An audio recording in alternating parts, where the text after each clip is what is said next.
ما شاء الله تبارك الله، ما شاء الله ما شاء الله. الله يبارك الله يبارك.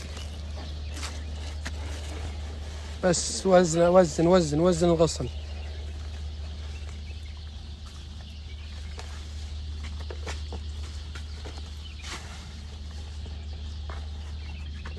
طبعا الافضل انك تحط صلبوخ تحت، الافضل انك تحط صلبوخ تحت على اساس العفان مع عفان ان الماي ما يركد وتسكر الفتحات. فاللي له خاطر في الشجر الحين بدينا الحجز ان شاء الله، يتصل علينا ويبشر بالخير.